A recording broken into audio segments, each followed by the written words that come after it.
رسوله الكريم اما بعد فاعوذ بالله من الشيطان الرجيم بسم الله الرحمن الرحيم رب اشرح لي صدري ويسر لي امري واحلل عقدة من لساني يفقهوا قولي۔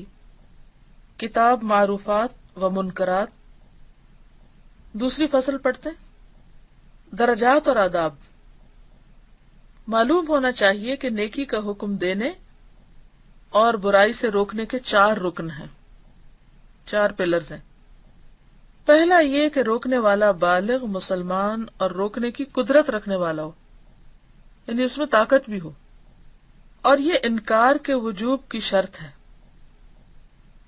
کیونکہ ہوش والا بچہ جو قریب البلوغ ہو برائی پر گرفت کر سکتا ہے، اسے اس کا ثواب بھی ہوگا، لیکن اس پر واجب نہیں۔ واجب کس پر ہے؟ جو بالغ ہو اور پھر اس کے اندر استطاعت بھی ہو۔ روکنے والے کا عادل ہونا کچھ لوگوں نے لازمی قرار دیا ہے۔ وہ کہتے ہیں کہ فاسق کو محاسبہ کرنے کا کوئی حق نہیں، یعنی جو خود گناہ گار ہے، خود برا کر رہا ہے، اس کو کوئی حق نہیں کہ وہ دوسرے کو روکے۔ اور انہوں نے اللہ تعالیٰ کے اس ارشاد سے استدلال کیا ہے، اَتَأْمُرُونَ النَّاسَ بِالْبِرِّ وَتَنْسَوْنَ أَنفُسَكُمْ، کیا تم لوگوں کو نیکی کا حکم دیتے ہو اور اپنے آپ کو بھول جاتے ہو؟ اور اس آیت میں ان کے لیے کوئی حجت نہیں ہے۔ تو بات یہ ہے کہ بعض کا خیال کیا ہے کہ جو شخص خود برا کر رہا اسے دوسرے کو نہیں روکنا چاہیے، لیکن یہ آخر میں کہتے ہیں کہ یہ آیت اس مقصد کے لیے نہیں نازل ہوئی، کیونکہ کون شخص ایسا ہے جس میں کوئی غلطی نہ ہو؟ ہر شخص غلطی کرتا ہے، اور اگر ہر شخص یہ سوچ کے کہ میں تو بڑا گناہ گار ہوں، میں تو خود بہت غلطیاں کرتا ہوں، لہٰذا میرا تو یہ کام ہی نہیں کہ میں کسی کو روکوں، تو پھر اس طرح تو یہ فریضہ بالکل ختم ہو کر رہ جائے گا۔ مولانا اشرف علی تھانوی کی ایک بات مجھے یاد آتی ہے کہ وہ کہتے ہیں کہ جب میں اپنے اندر کوئی کوتاہی دیکھتا ہوں تو میں اس کی نصیحت دوسرے کو کرنا شروع کر دیتا ہوں، اور اس طرح بار بار خود شرمندہ ہوتا ہوں اپنے آپ سے، اور دوسرے کو منع کرنے کی برکت سے وہ برائی مجھ سے چھوٹ جاتی ہے۔ تو اگر کسی شخص کے اندر کوئی برائی ہے اور وہ دوسرے میں بھی دیکھتا ہے، اور وہ اس نیت سے روکتا ہے کہ اس طریقے سے میں خود بھی بچوں گا، تو ایسی صورت میں اس کو ضرور برائی سے دوسرے کو بھی روکنا چاہیے۔ اور جب وہ دوسرے کو روک رہا ہو تو خود اپنی نیت کر لے کہ دوسرے کو نہیں، دراصل اپنے آپ کو سنا رہا ہے۔ کچھ لوگوں نے روکنے والے پر یہ شرط لگائی ہے کہ اسے امام یا والی کی طرف سے اجازت حاصل ہو، یعنی گورنمنٹ کی سطح پر یہ فریضہ ادا ہو، اور پھر وہ باقاعدہ کچھ لوگوں کو مبعوث کرے، جیسے بعض ممالک میں امر بالمعروف اور نہی عن المنکر کی ہیئہ ہوتی ہے، کمیٹی ہوتی ہے، یا باقاعدہ منسٹری بنی ہوئی ہوتی ہے، اور اس میں لوگوں کو ہائر کیا جاتا ہے یا پھر مقرر کیا جاتا ہے اور اجازت نامہ چاہیے ہوتا ہے۔ تو یہاں پر یہ اس کی بات کر رہے ہیں۔ وہ رعیت کے ہر ایک آدمی کو محاسبے کی اجازت نہیں دیتے، لیکن یہ نظریہ غلط ہے، کیونکہ آیات اور احادیث عام ہیں جو دلالت کرتی ہیں کہ جو بھی برائی دیکھ کر خاموش رہے وہ گناہ گار ہے۔ امام کی اجازت سے اسے خاص کرنا زبردستی ہے، یعنی انسان اس بات کا انتظار نہیں کرے گا کہ اچھا مجھے اب اجازت آ جائے، مل جائے اجازت تو پھر میں شروع کروں گا کچھ کرنا، اور میں نے اپلائی کیا ہوا ہے کہ کیا میں کوالیفائی کرتا ہوں کہ کسی کو حرام کام کرنے سے روکوں۔ اور اس میں تو آپ دیکھیں کہ بعض اوقات آپ کے اپنے بچے ہو سکتے ہیں، اپنے بہن بھائی ہو سکتے ہیں، رشتہ دار، فیملی، دوست، ہمسائے، کمیونٹی کے لوگ۔ تو اب انسان اس وقت یہ کہے کہ چونکہ ابھی تک مجھے سرٹیفکیٹ نہیں ملا اس چیز کا، لہٰذا میں یہ کام نہیں کروں گا، تو یہ انتہائی غلط ہوگا، کیونکہ قرآن اور سنت میں کسی ایسے سرٹیفکیٹ کی شرط یا قید نہیں لگائی گئی۔ اس میں اصل چیز یہ ہے کہ انسان کے اندر واضح میزان ہو، فرقان ہو، کرائیٹیرین ہو، اور پھر صلاحیت ہو، اور حکمت کے ساتھ وہ دوسروں کو روکنے والا ہو۔ ایک اور عجیب بات یہ ہے کہ شیعہ حضرات نے اس پر یہ شرط بھی زیادہ کی ہے کہ جب تک امام معصوم نہ آ جائے اس وقت تک برائی سے روکنا اور بھلائی کا حکم دینا جائز نہیں۔ اس کا جواب یہ ہے کہ وہ جب قاضی کے پاس اپنے حقوق کے مطالبے کے لیے آئیں تو ان سے کہا جائے تمہاری مدد کرنا نیکی کا حکم ہے، ظالم کے ہاتھ سے تمہارے حقوق دلوانا ان کو برائی سے روکنا ہے، اور ابھی امام معصوم کا زمانہ نہیں آیا، لہٰذا تمہارے حقوق بھی ابھی دلوائے نہیں جا سکتے۔ ان کے عقیدے میں نا کہ امام مہدی، امام معصوم کی آمد کا، کہ جب وہ آئیں گے تو پھر یہ کام شروع ہوگا، امر بالمعروف و نہی عن المنکر۔ اس کا مطلب یہ کہ پھر ساری عدالتیں بند کر دینی چاہیے، کیونکہ عدالتیں بھی دراصل کیا کرتی کہ ظالم کو ظلم سے روکتی اور مظلوم کا حق دلواتی برائی سے روک کر۔ تو پھر تو کسی کو بھی اس کا حق نہیں ملنا چاہیے، سب کو انتظار ہی کرتے رہنا چاہیے۔ اگر یہ کہا جائے کہ امر بالمعروف میں ایک قسم کا غلبہ اور جسے حکم دیا جا رہا ہے اس پر حکمرانی ہے، یعنی حکم دینے والا غالب ہے اور دوسرا محکوم ہے، چنانچہ اسی لیے کافر مومن کو بھلائی کا حکم نہیں دے سکتا، کیونکہ اس طرح وہ مومن کو محکوم بنا لے گا، حالانکہ بھلائی کا حکم دینا حق ہے۔ لہذا چاہیے کہ بادشاہ کے حکم کے بغیر رعیت کے کسی فرد کو بھی یہ حق نہ دیا جائے، تو ہم کہیں گے کہ کافر کو اس لیے اس سے روکا گیا ہے کہ اس میں ایک طرح کا غلبہ اور عزت ہے، اور مسلمان اس عزت کے دین اور معرفت کی وجہ سے مستحق ہیں۔ یعنی اس میں ایک رعایا یا ایک جو کسی بھی سوسائٹی میں لوگ رہتے ہیں تو اس میں جو مسلم اور نان مسلم ہیں دونوں میں فرق ہوگا۔ مسلم کو بادشاہ کی اجازت کی ضرورت اس لیے نہیں کہ وہ پیدائشی طور پر بحیثیت مسلمان اس چیز کا مکلف ہے۔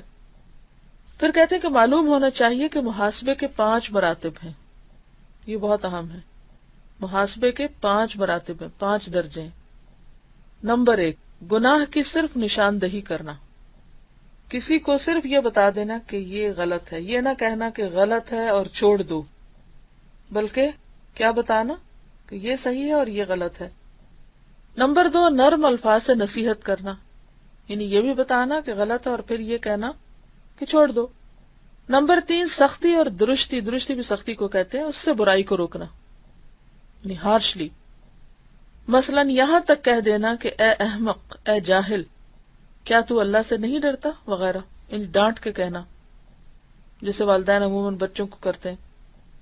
نمبر 4، برائی سے روکنے میں طاقت استعمال کرنا، برائی سے روکنے میں طاقت استعمال کرنا، مثلا آلات طرب کو توڑ دینا، یعنی آلات موسیقی، اور شراب وغیرہ کو بہا دینا۔ نمبر 5، مجرم کو مارنا تاکہ وہ اس برے کام سے باز آئے، یا اسے مار کا خوف دلانا، اور یہ آخری مرتبہ بادشاہ حاکم کے سپرد ہے، کیونکہ اس سے بعض اوقات فتنہ پیدا ہوتا ہے، یعنی عام لوگ قانون کو اپنے ہاتھ میں نہیں لے سکتے کہ جس کو دل چاہے اٹھ کے مارنا پیٹنا شروع کر دیں۔ والیان حکومت یعنی حکومت کے جو کارندے ہیں، نگران ہیں، ذمہ داران ہیں، یعنی امراء وزراء وغیرہ، ان پر سلف کی مسلسل گرفت اس کا ثبوت مہیا کرتی ہے کہ بادشاہ کی طرف سے اجازت کی ضرورت نہیں۔ ماضی میں بہت سارے مسلمان علماء جو ہیں وہ ہر دور میں اپنے وقت کے بادشاہوں کو نصیحت کرتے رہے ہیں، برائیوں سے روکتے رہے ہیں۔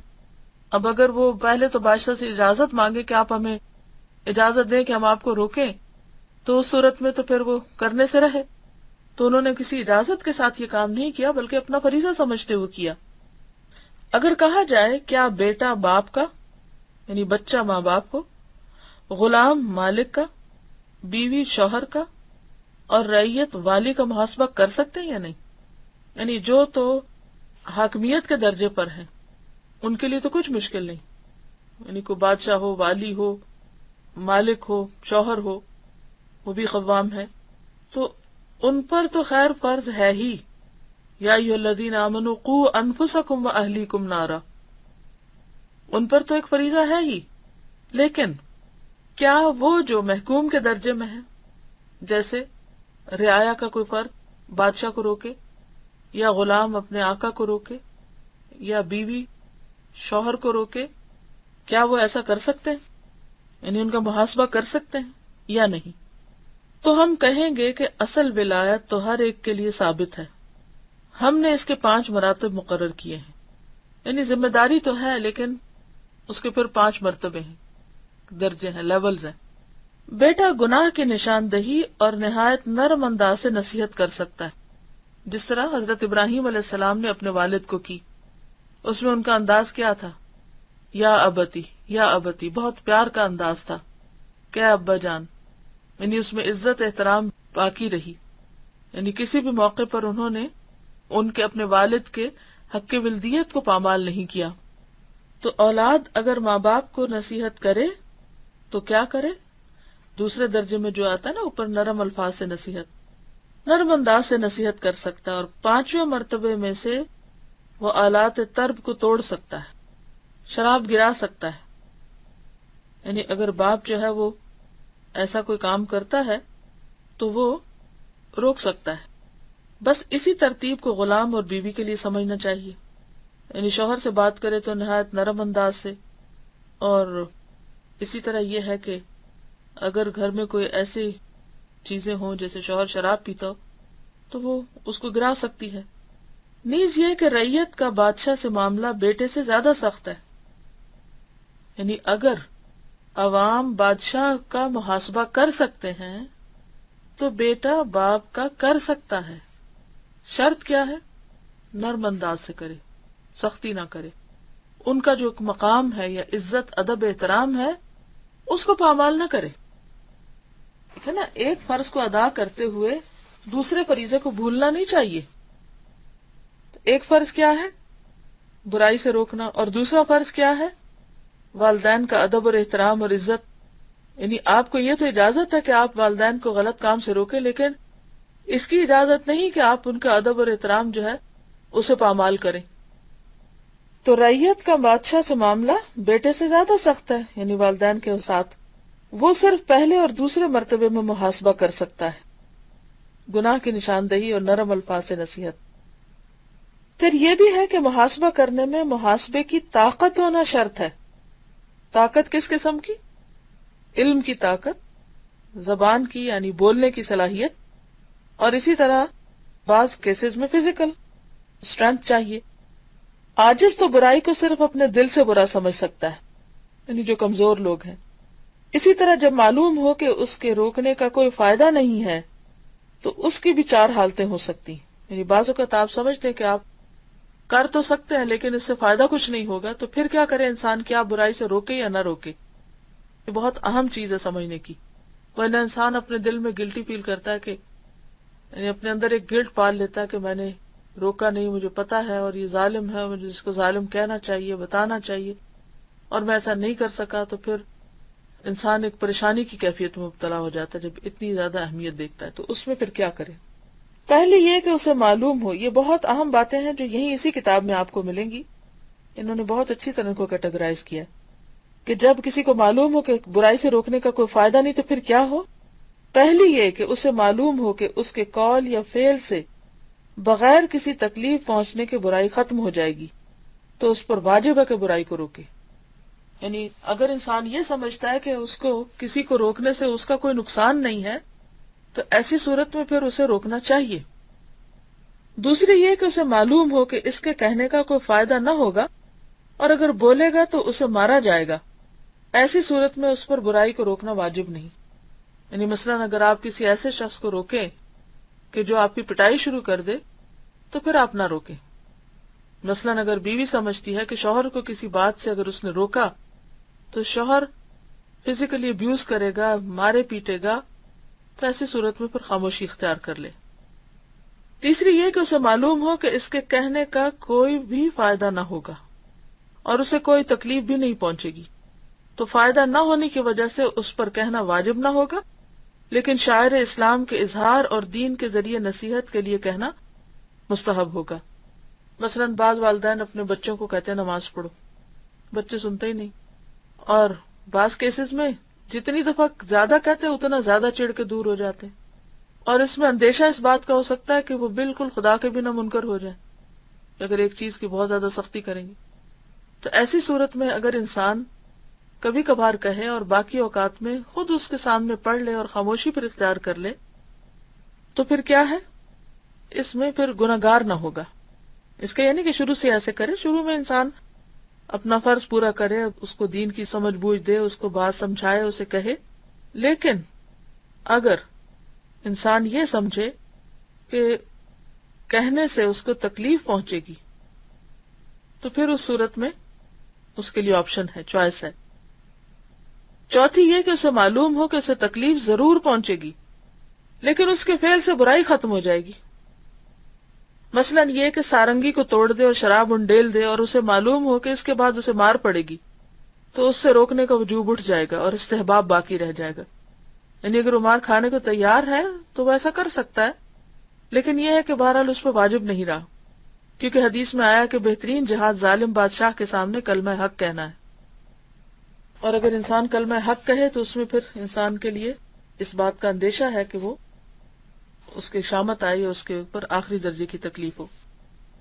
اس میں اختلاف نہیں کہ اکیلے مسلمان کو جائز ہے کہ کافروں کی صفوں پر حملہ کر دے، اگرچہ اسے معلوم ہو کہ قتل ہو جائے گا، لیکن اگر اسے معلوم ہو کہ وہ کافروں کا کچھ نہیں بگاڑ سکے گا، مثلا اندھا اپنے آپ کو کافروں کی صف پر پھینک دے، تو ایسا کرنا اس پہ حرام ہے، کیونکہ گویا اس نے خودکشی کی، اپنے آپ کو خود پیش کر دیا مارنے کے لیے۔ لیکن دیکھنے والے کا معاملہ الگ ہے۔ بعض اوقات ایسا بھی ہوتا ہے کہ ایک شخص جو ہے وہ بڑی بڑی صفیں الٹ دیتا ہے، خصوصاً آج کل کی جنگوں میں۔ اسی طرح اگر ایسے فاسق کو دیکھے جس کے پاس شراب کا پیالہ ہو اور اس کے ہاتھ میں تلوار بھی ہو، اور اسے معلوم ہو کہ اگر اسے شراب پینے سے منع کرے گا تو وہ اسے قتل کر دے گا، تو اسے ایسا اقدام نہیں کرنا چاہیے، کیونکہ دین میں اس کا کوئی ایسا اثر نہیں ہے جس پر وہ اپنی جان قربان کر دے۔ اگر برائی کو ختم کرنے پر قادر ہو یا اس کے فعل کا فائدہ معلوم ہو تو برائی سے روکنا مستحب ہے، جیسے کہ کوئی آدمی کافروں کی صف پر حملہ کرے وغیرہ۔ تو بات یہ ہے کہ اگر انسان یہ سمجھے کہ اس نے اگر کسی کو مثلا شراب پینے سے روکا اور وہ شخص اس کے اوپر مثلا اس کے پاس رائفل ہے یا کوئی گن وغیرہ ہے اور وہ اس کو قتل کر دے گا، تو پھر ایسا نہیں کرنا چاہیے، کیونکہ یہ بھی ایک طرح سے خودکشی کرنا ہے۔ اگر روکنے والے کو معلوم ہو کہ محاسبہ کرنے سے میرے ساتھ میرے ساتھیوں کو بھی مارا جائے گا، یعنی میں منع کروں گا اور میرے ساتھ اوروں کی بھی شامت آئے گی، تو اسے محاسبہ نہیں کرنا چاہیے، کیونکہ یہ برائی کو روکنے سے عاجزی ہے۔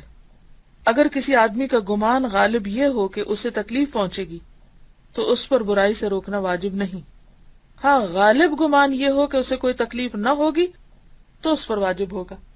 یعنی بعض اوقات انسان ہاف ہارٹیڈ ہوتا ہے یا اس کو شک ہوتا ہے، تو شک سے کام نہیں لینا چاہیے، یقینی بات کرنی چاہیے۔ تو اگر گمان غالب ہو کہ اسے کوئی تکلیف نہیں ہوگی تو پھر انسان منع کرے، اور پھر اگر تکلیف آ جائے تو کوئی بات نہیں۔ اس گمان میں بزدل یا انتہائی دلیر آدمی کی حالت کا اعتبار نہ ہوگا، یعنی یہ دو الگ ایکسٹریمز ہیں، بلکہ معتدل طبیعت اور سلیم الطبع آدمی کی حالت کا اعتبار ہوگا، کیونکہ بزدل تو ہر حال میں ڈرے گا، چاہے کوئی مصیبت آئی کہ نہ آئی، اور دلیر جو ہے وہ کسی حال میں نہیں ڈرے گا۔ تو یہاں ان دو کی بات نہیں ہو رہی ایکسیپشنل کیسز کی، یہاں بات ہو رہی ہے عام ماسز کی۔ تکلیف سے مراد مار پیٹ یا قتل ہے، یا مال کا لوٹ لینا، اور منہ کالا کر کے شہر میں پھرانا وغیرہ۔